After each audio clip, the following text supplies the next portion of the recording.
À la une de l'actualité, la piétonisation d'une partie du cours Charlemagne. La métropole lance cette semaine son expérimentation. Les voitures seront interdites entre la rue Montrocher et le quai Ribou dès demain. 46 arbres vont être plantés entre la Darse et l'esplanade François Mitterrand. Et à partir de mercredi, le T2 va arriver jusqu'à l'hôtel de région. On vous explique tout dans un instant. Le téléphérique à la lyonnaise, volonté de la majorité écologiste à la métropole, mais projet qui divise. Le conseil du Citral a adopté aujourd'hui la concertation préalable alors que la maire de Sainte-Foy-les-Lyons, opposée à cette ligne de transport par câble, lance un jeu concours. Vous affichez votre regard sur ce projet. En jeu, un séjour au ski notamment à gagner.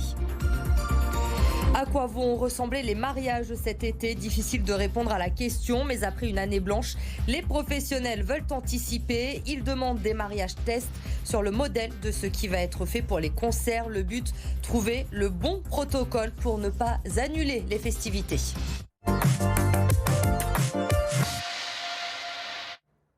On vous en parle depuis plusieurs semaines déjà. Ça y est, l'expérimentation de la piétonisation d'une partie du cours Charlemagne dans le 2e arrondissement va débuter dès demain. Attention donc, si vous circulez en voiture dans le quartier de la Confluence, vos habitudes vont devoir changer. Alors à quoi va ressembler ce projet de piétonisation? Quelles rues seront interdites aux voitures?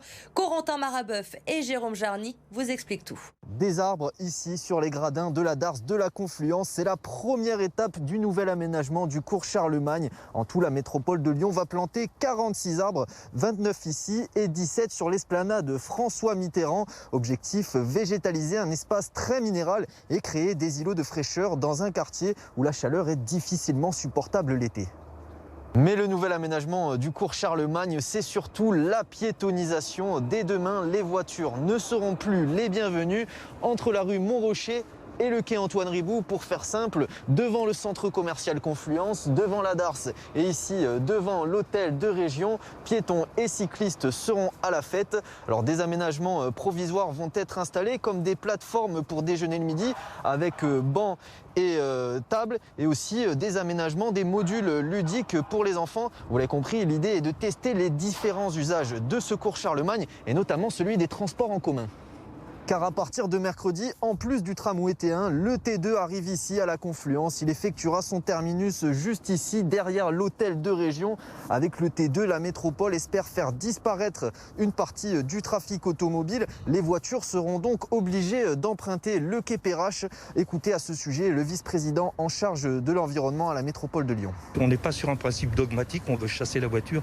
C'est que si on laisse la voiture avec les 2 trams, ça va dysfonctionner. Il faut bien voir qu'avec 2 lignes de tram au lieu d'une, il y a beaucoup plus de personnes qui vont venir et repartir avec les transports en commun. Ça va être pareil pour les usagers du centre commercial. Et je pense qu'au contraire, la piétonisation va faire que le soir, ça va être un quartier drôlement agréable. L'expérimentation de la piétonisation du cours Charlemagne durera 3 mois. Et la décision de piétoniser de manière pérenne ou non sera prise en septembre. Elle dit non aux télécabines sur sa commune. Et pour se faire entendre, la maire de Sainte-Foy-les-Lyons offre notamment un séjour au ski à celui qui remportera le jeu concours qu'elle a décidé de lancer. L'idée est simple. Regardez, Véronique Sarcelli dénonce le manque de concertation de la majorité écologiste à la métropole. Alors elle demande à ses habitants d'afficher leurs avis sur ce projet, que ce soit sur leur maison, leur voiture ou encore leur vélo. Bref, il faut que ce soit visible de tous et du plus grand nombre. La maire espère, grâce à l'humour, ouvrir le dialogue avec Bruno Bernard, d'autant que le comité syndical du Citral s'est réuni aujourd'hui pour voter la concertation préalable à la création de ce projet de télécabine qui doit relier, je vous le rappelle, Francheville à Lyon. Les précisions de Mélanie Ferreira. Le projet fait partie du plan de mandat du Citral, une ligne de téléphérique entre Francheville et Lyon qui desservirait Sainte-Foy, Francheville et la Mulatière.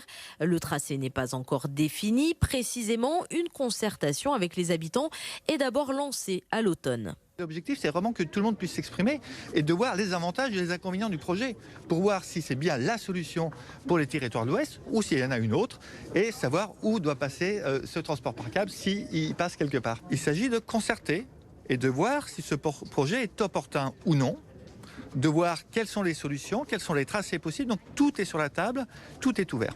Plusieurs maires des villes concernées sont déjà vent debout contre ce projet, comme à la Mulatière par exemple. Alors c'est plutôt mes habitants qui m'ont fait savoir qu'ils étaient opposés à ce projet. L'élu se réjouit qu'une concertation soit lancée avec toutefois quelques réserves. On la demande depuis longtemps, donc il faut qu'elle soit lancée, mais qu'on ne parte pas comme si c'était déjà tout bouclé, tout décidé, ce qui a été quand même le cas dans les déclarations du Citral depuis le début du projet. Et la maire de la Mulatière va plus loin. Elle demande, comme celle de Sainte-Foy-les-Lyons, l'organisation d'un référendum pour sonder les habitants des villes concernées. Dans l'actualité également, cette question, faut-il fermer les écoles? Arnaud Fontanet, membre du conseil scientifique, estime que les laisser ouvertes quand le virus circule activement et revient à prendre un risque car l'école est tout simplement le reflet de ce qu'il se passe à l'extérieur. À Rieux-la-Pape, exemple dans une école, plusieurs cas de Covid ont été détectés ces dernières semaines. Lundi dernier, 13 cas positifs, 80 cas contacts. Les syndicats déplorent que l'école ne soit pas reconnue comme un cluster. Et les parents, eux, s'inquiètent. Octavie Couchard, Jérémy Pain. Des cas de Covid parmi les élèves et les enseignants, des dizaines de cas contacts. La vie de l'école Mont-Blanc à Rieux-la-Pape est largement impactée ces dernières semaines. Face à la situation, les parents d'élèves se montrent résignés. On sait qu'il y a deux classes qui ont fermé, mais après on n'en sait pas plus. C'est inquiétant, oui et non, parce que je pense qu'il y en a tout le temps eu. Après, ça fait 1 an que ça dure. Les enseignants sont un tout petit peu débordés. En temps normal, c'est 14 élèves par enseignant. Mais il y a les enseignants qui se retrouvent à gérer 2 classes à la fois. Parce que l'un de leurs doit aller remplacer un collègue qui n'est pas venu.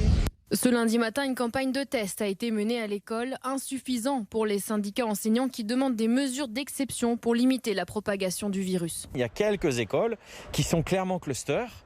Et là, on appelle à ce que ces écoles-là soient des mesures sanitaires un peu d'exception pour éviter la diffusion du virus. Dans une école sur 3, on est obligé de répartir les élèves dans les autres classes qui participent au brassage et donc à une potentielle diffusion du virus. Pour rappel, le protocole sanitaire prévoit la fermeture d'une classe lorsque 3 élèves sont positifs au Covid-19 et même un seul élève dans le cadre d'un variant sud-africain ou brésilien. L'arrivée du printemps annonce le début de la saison des mariages. Mais pourront-ils se tenir cette année?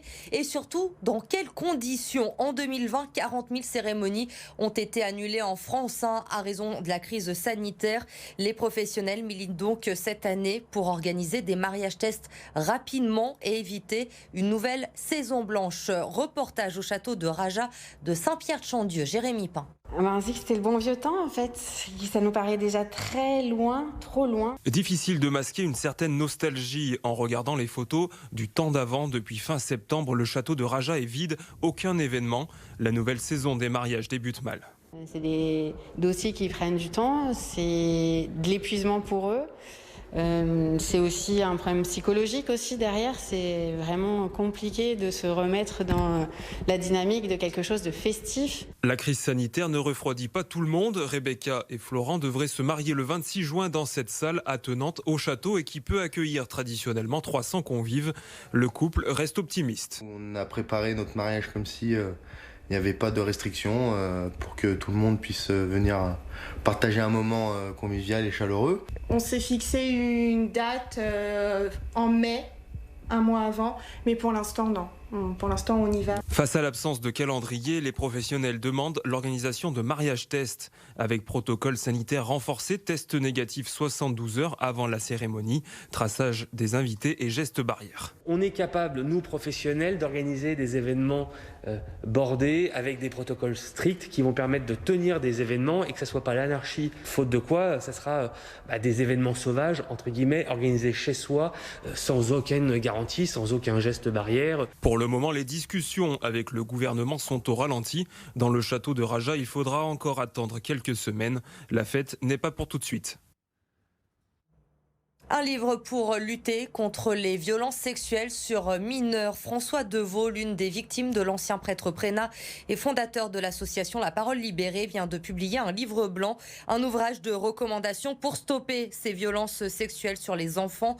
Il demande à Emmanuel Macron d'en faire une cause nationale. Écoutez-le au micro de Jérémy Pain.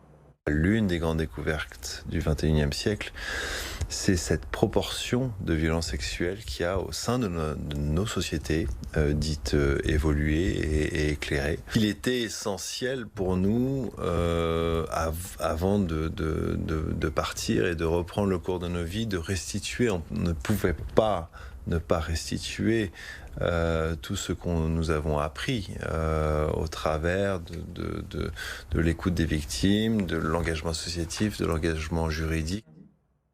En bref, l'Asvel connaît son adversaire pour les demi-finales de la Coupe de France. Les hommes de TJ Parker recevront le CSP Limoges le 15 avril. L'Asvel qui s'est qualifié de justesse ce week-end en battant d'1 point Boulogne-le-Valois. L'autre demi opposera Dijon à Orléans.